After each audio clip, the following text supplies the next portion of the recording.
Hello students, आज हम लोग क्लास 9th एंड 10th का narration direct and indirect speech के बारे में पढ़ेंगे, जो कि हमारे सिलेबस और हमारे क्लास के लिए बहुत ही इम्पोर्टेंस है और इससे कई तरह के परीक्षाओं में, एग्जामिनेशन में इससे क्वेश्चन हमको फेस करना पड़ता है। आप यदि यही आफ्टर टेंथ जब आगे 11th-12th में जाएंगे या किसी कंपटीशन के एग्ज़ाम में फेस करेंगे, कंपटीशन की एग्ज़ाम, तो उस सारे में ये ऑब्जेक्टिव टाइप का क्वेश्चंस इससे आते हैं, जो कि हमारे लिए बहुत ही इम्पोर्टेंट है। तो चलते हैं, आज स्टार्ट करते हैं नरेशन।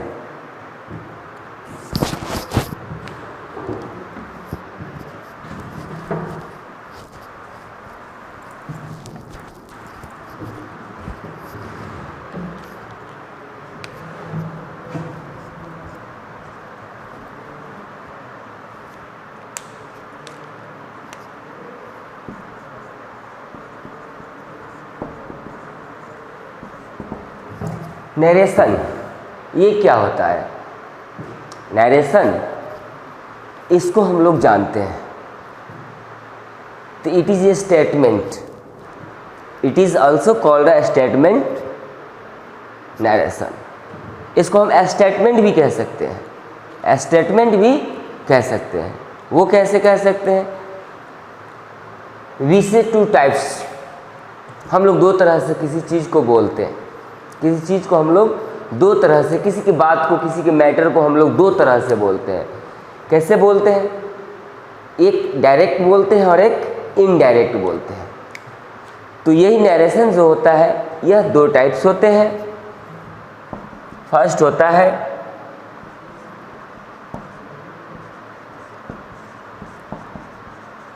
डायरेक्ट स्पीच, सेकेंड होता है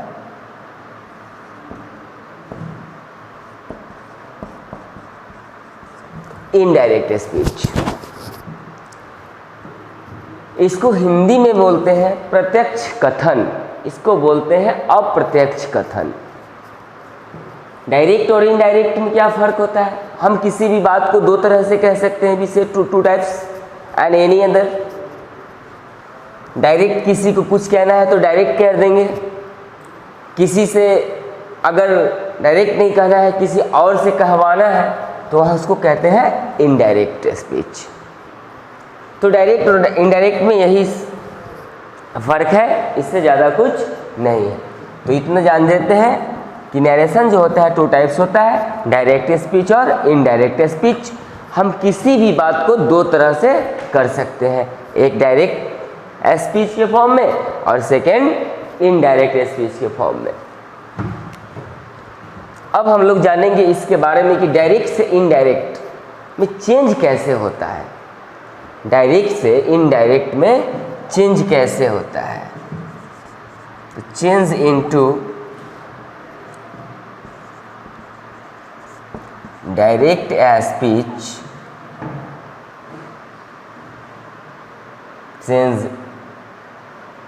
change to direct speech into indirect speech. Change करना हम लोग जानते हैं कि ये कैसे होता है, डायरेक्ट से इनडायरेक्ट कैसे कर सकते हैं, है ना। चलते हैं अब इसको चेंज में।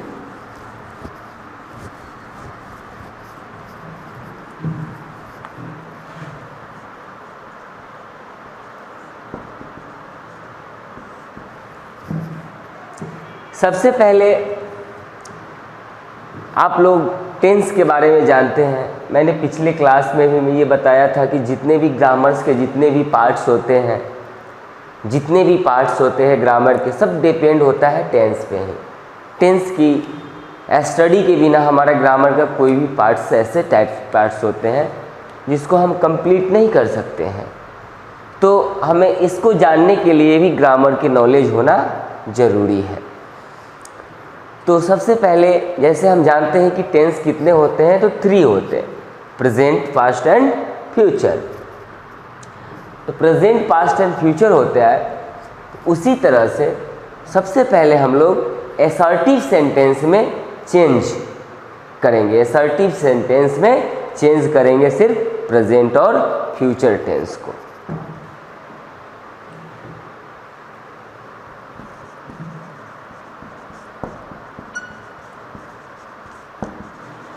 assertive sentence in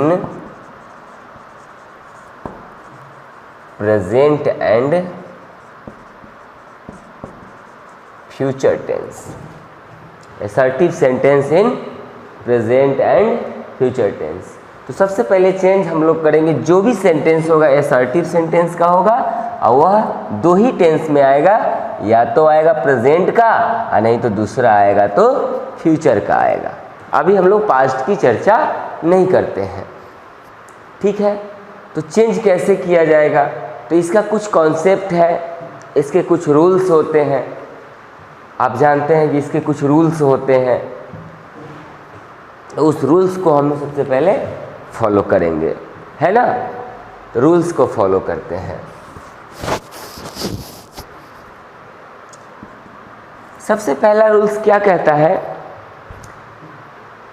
कि यदि रिपोर्टिंग वर्ब प्रेजेंट और फ्यूचर टेंस में होता है, यदि रिपोर्टिंग वर्ब प्रेजेंट और फ्यूचर टेंस में होता है तो रिपोर्टेड एज स्पीच जो होता है उसमें, उसके सेंटेंस में, उसके टेंस में कोई चेंजिंग नहीं होता है। कब? जब हमारा रिपोर्टिंग वर्ब प्रेजेंट और फ्यूचर टेंस में होगा। तो पहला यही कहता है।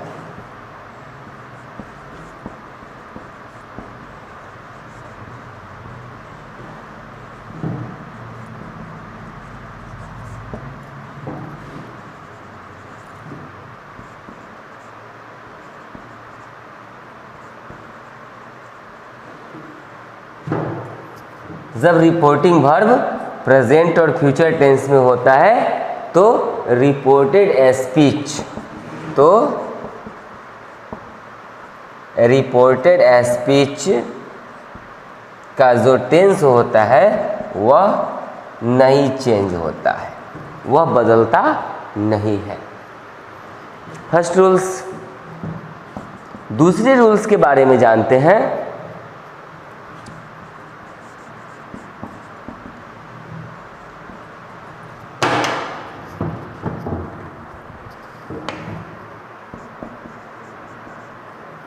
यदि सेज टू होता है तो सेज टू होता है तो सेज टू को हम लोग चेंज करेंगे टेल्स में। सिर्फ से टू होता है तो उसको सिर्फ करेंगे टेल।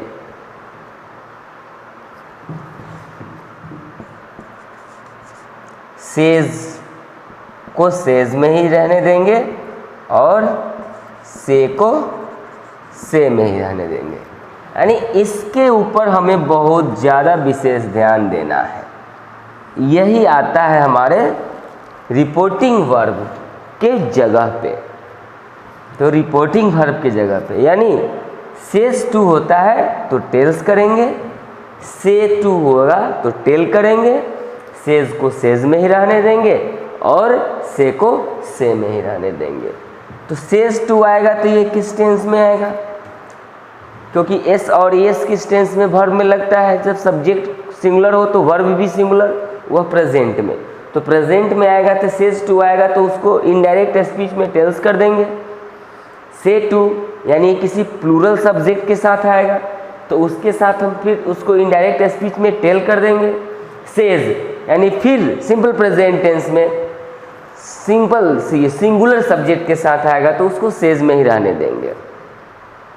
उसके बाद से को से में ही चेंज करेंगे। ठीक है, आगे चलते हैं।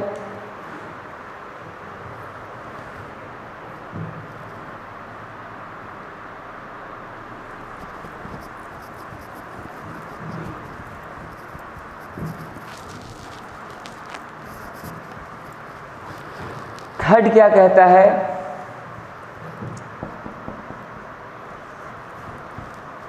फर्स्ट में तो आपने जाना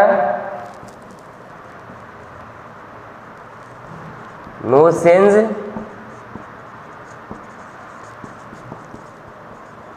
reported speech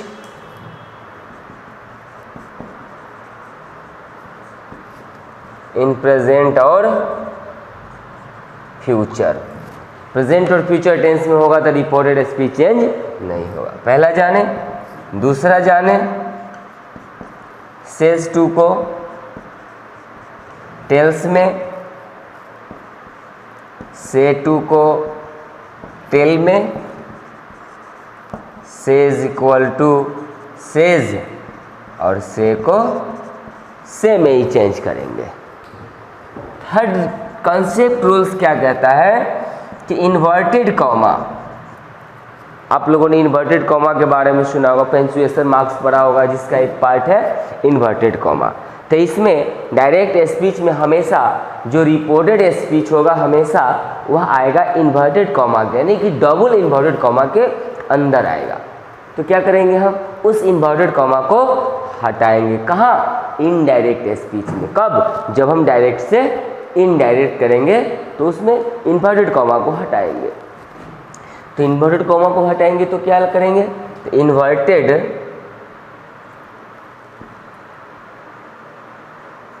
commas, inverted commas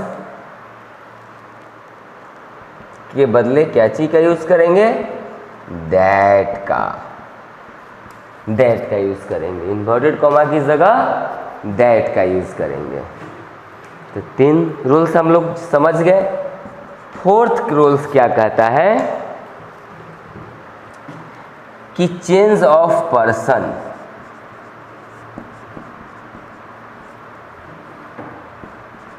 change of person आप लोगों ने पढ़ा होगा बच्चे में, यानी नीचे क्लास में पढ़ा होगा पर्सन के बारे में। पर्सन कितने होते हैं, तो पर्सन 3 होते हैं, फर्स्ट पर्सन, सेकेंड पर्सन और थर्ड पर्सन।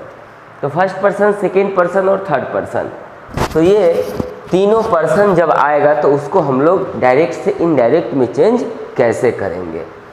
तो क्या करेंगे वो देखते हैं।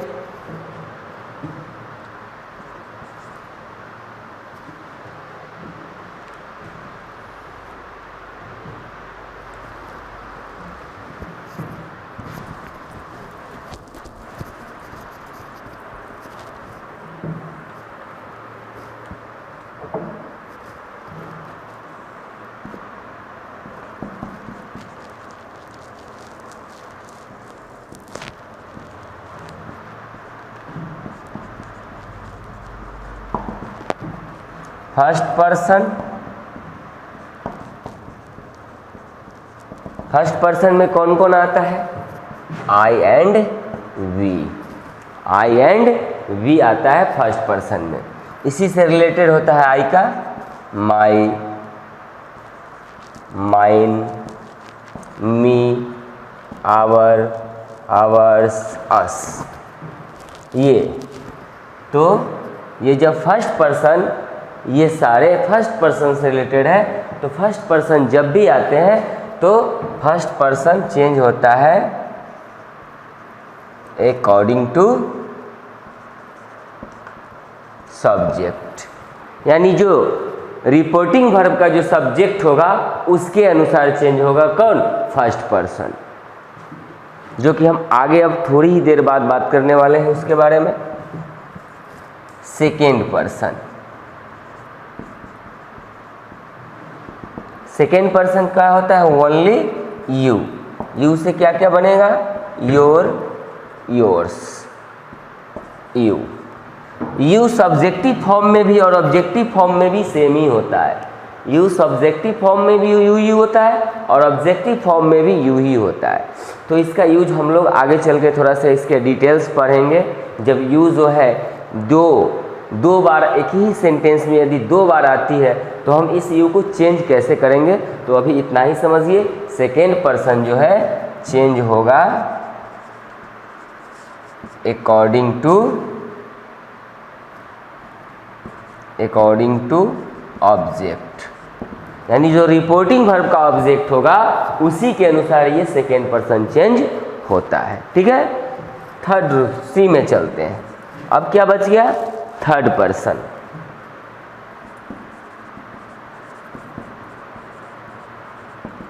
थर्ड पर्सन में आप बताइए क्या क्या होता है। थर्ड पर्सन में होता है he, she, it, name, they, his, her, him, etc। ये सारे रिलेटेड जो है ही, सी, इट, नेम, दे, ये सारे रिलेटेड जो इससे हैं, इसका possessive, adjective, possessive pronoun, objective जो भी आते हैं, ये सारे किस में आते हैं? थर्ड पर्सन में आते हैं। तो थर्ड पर्सन जब डायरेक्ट स्पीच में आएगा तो उसको चेंज नहीं करना है, यानी वो नो चेंज। बात आई समझ में? First person according to subject, यानी कि रिपोर्टिंग वर्ब का जो सब्जेक्ट होगा उसके अनुसार फर्स्ट पर्सन को चेंज करेंगे। सेकेंड पर्सन को चेंज करेंगे अकॉर्डिंग टू ऑब्जेक्ट, यानी रिपोर्टिंग वर्ब का जो ऑब्जेक्ट होगा उसके अनुसार हम लोग चेंज करेंगे सेकेंड पर्सन को। और जब थर्ड पर्सन आएगा तो उसको हम लोग नो चेंज, यानी कि वो जिस फॉर्म में है उसी फॉर्म में उसका यूज होगा। ठीक है, इसमें नो चेंज। तो अब हम लोग चलते हैं, इसमें किसी तरह की दिक्कत, किसी को प्रॉब्लम्स? नो। तो अब चलते हैं हम लोग आगे इससे। अब चेंज करते कैसे हैं जानते हैं। रिपोर्टिंग वर्ब क्या है, रिपोर्टेड स्पीच क्या है, कौन है रिपोर्टिंग वर्ब का सब्जेक्ट, कौन है ऑब्जेक्ट, ये बहुत इंपॉर्टेंस है ग्रामर का, एक बहुत अच्छी पार्ट्स है। इसको आपको बहुत इंटरेस्टिंग लगेगा जब आप सीखेंगे, इसको बहुत इंटरेस्टिंग लगेगा आपको चेंज करने में, ये बहुत इंटरेस्टिंग पार्ट्स है। तो इसमें कहीं किसी को दिक्कत समझने में नहीं। मैं एक बार फिर से दोहरा देता हूँ कैसे चेंज होता है। यदि रिपोर्टिंग वर्ब प्रेजेंट और फ्यूचर टेंस में आएगा तो रिपोर्टेड स्पीच का जो सेंटेंस होगा या स्टेटमेंट होगा वो चेंज नहीं होगा। सेकेंड में मैंने जो आपको बताया कि सेज टू को टेल्स करना है, से टू को टेल करना है, सेज को सेज ही रहने देना है और से को से ही रहने देना है। ठीक है।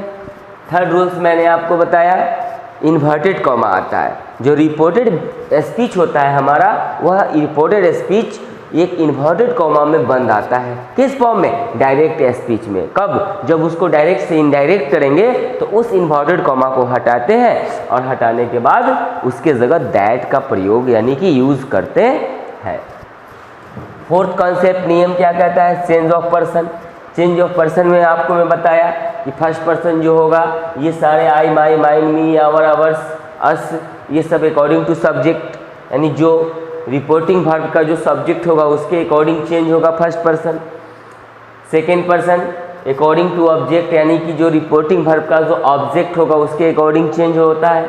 और थर्ड पर्सन यानी कि थर्ड पर्सन में जो भी आएगा वो सेम फॉर्म में रहेगा, उसमें कोई बदलाव नहीं आती है, वह no change. This complete and problems? No. अब चेंज की जगह हम लोग चलते हैं। अब डायरेक्ट से इनडायरेक्ट में चेंज कैसे करते हैं, तो ये सारे रूल्स को फॉलो करना पड़ेगा। कितने रूल्स मैंने बताया? 4 रूल्स। तो ये चारों रूल्स को इसमें डायरेक्ट से इनडायरेक्ट करने में हमें फॉलो करना पड़ता है। ठीक है, तो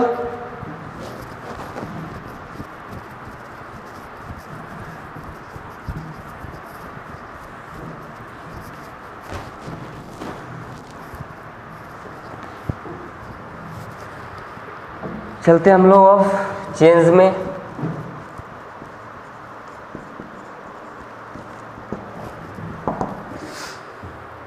जैसे हम किसी तरह के एक क्वेश्चंस लेते हैं, एक क्वेश्चन लेते हैं, जैसे मुझे कहना है कि वह या तुम मुझसे कहते हो कि मैं झूठ नहीं बोलता हूँ, यानी कि you say to me I don't tell a lie.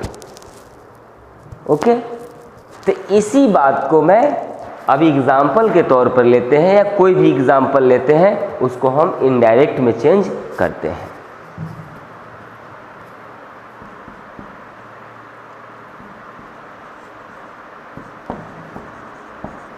He says to me, he says to me, he says to me।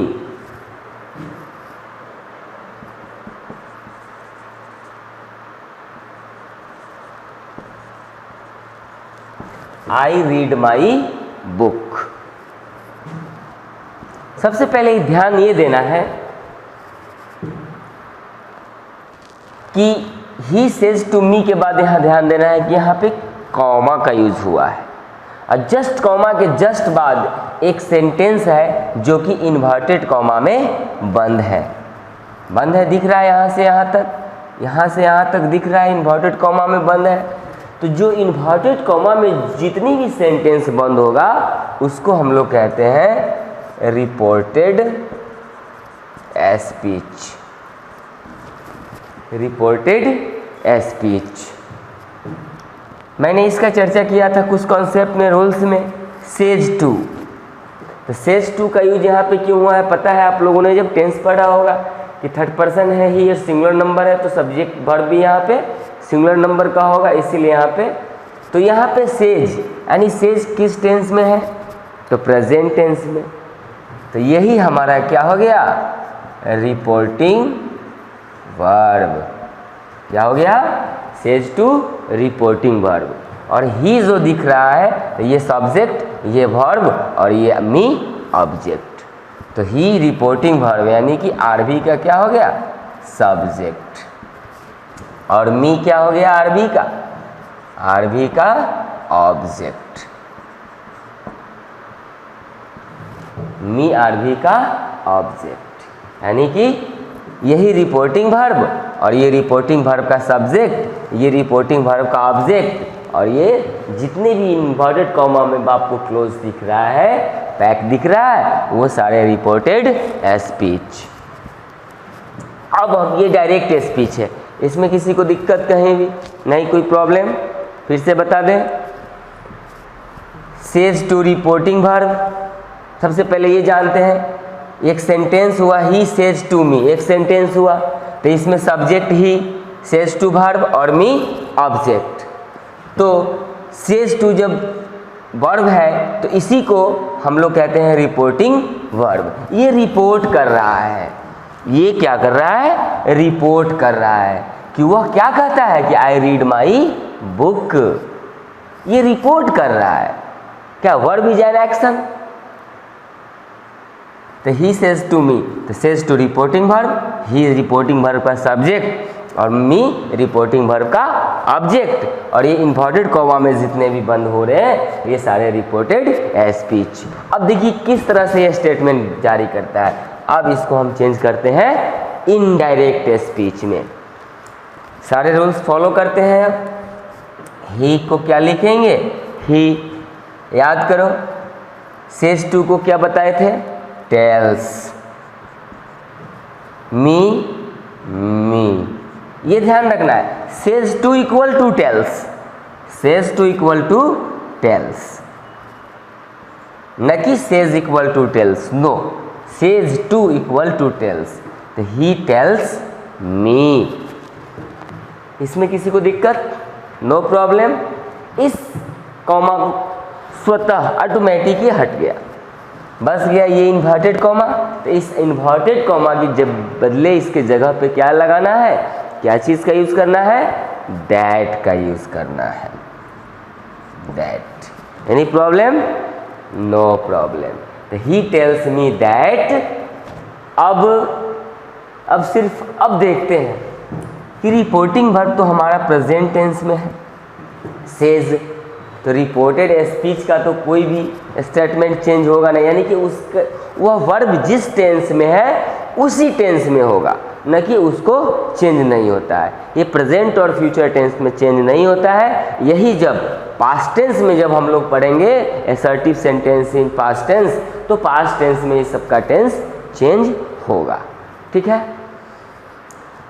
तो फर्स्ट पर्सन सब्जेक्ट के अनुसार, तो हमारा सब्जेक्ट क्या है फर्स्ट पर्सन, आई क्या है फर्स्ट पर्सन, तो किसके अकॉर्डिंग सब्जेक्ट के अकॉर्डिंग। तो सब्जेक्ट हमारा क्या है ही। तो ध्यान देना है आई भी सब्जेक्टिव फॉर्म में, जो कि मैं थोड़ा सा आगे मैं आपको बताऊंगा। आई सब्जेक्टिव फॉर्म में, तो यहाँ जो भी आएगा सब्जेक्टिव फॉर्म में ही आएगा। तो फर्स्ट पर्सन सब्जेक्ट के अनुसार, तो सब्जेक्ट ही यहाँ आ जाएगा। रीड, रीड्स, क्योंकि थर्ड पर्सन के साथ एस और S simple present tense, A भी simple present tense, he reads. अब यहाँ पे फिर आ गया माई, तो माई कौन से पर्सन, तो माई first person.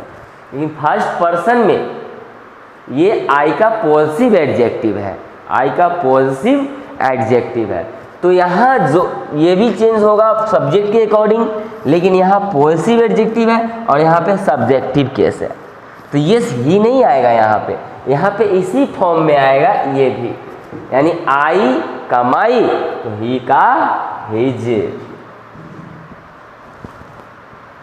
Last in book, change complete. He says to me I read my book, he tells me that कि ही रीड्स हिज बुक, मैं अपना किताब पढ़ता हूँ। वही बात कह रहा है कि वह मुझसे कहता है कि वह अपनी किताब पढ़ रहा है। Any problem? No problem. One time और, he says to me he reads my book, he says to equal to tells me, inverted comma के लिए दैट, इन्वर्टेड कॉमा के लिए दैट, और first person according to subject he reads simple present, third person singular number, verb भी singular number, reads. My first person, he according to subject, subject is he, तो he in form of the positive adjective is his, and book it is complete to direct and indirect. Okay, any problem? No? Okay.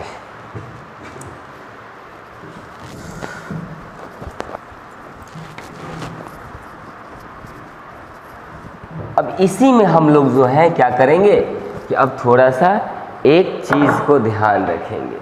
वो क्या चीज़ है? You के लिए, क्योंकि मैंने अभी थोड़ी देर पहले बताया था कि यू जो है सब्जेक्टिव और ऑब्जेक्टिव दोनों फॉर्म में सेम ही होता है, तो यूज़ जब सेम होता है तो उसका यूज़ कैसे करेंगे, तो एक क्वेश्चन हम लोग देखते हैं example.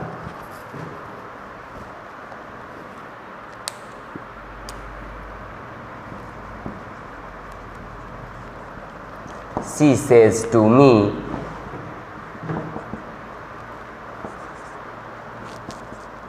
I help you if you help me। ध्यान देना यहाँ पे, She says to me, I help you if you help me, if you help me, यानी you objective form, it is a sentence in clause, two sentence, I help you and you help me, there is uses for two sentences in this sentence, it is called a clause। तो clause, तो ये sentence एक हो गया I help you, तो I help you यानी subject verb object यानी you objective form में, second you help me, you help me, you subjective form, it is used from subjective। Change into indirect, she tells me, inverted comma is changed into that, that first person according to subject, she helps, you second person according to object, the you objective form, me भी objective form, it is used to me। Okay, if you, there is you used in subjective form, but second person according to object, यानी me is in the objective form और you in the subjective form, तो any subject to depute it subjective form, तो me का subjective form क्या होगा? I help me, first person according to subject, the me is in the objective form, so it is she, her। any problem? no? any problem? जब use अब दोनों form में आएगा तो क्या करेंगे, इसको सब्जेक्ट के फॉर्म में होगा तो सब्जेक्ट के अकॉर्डिंग चेंज करेंगे, और ऑब्जेक्ट के फॉर्म में होगा तो ऑब्जेक्ट के अकॉर्डिंग चेंज करेंगे। तो ये इतना क्लास आज इतने क्लास में हम लोगों ने आज ये पढ़ा और इसके बहुत सारे टाइप्स है।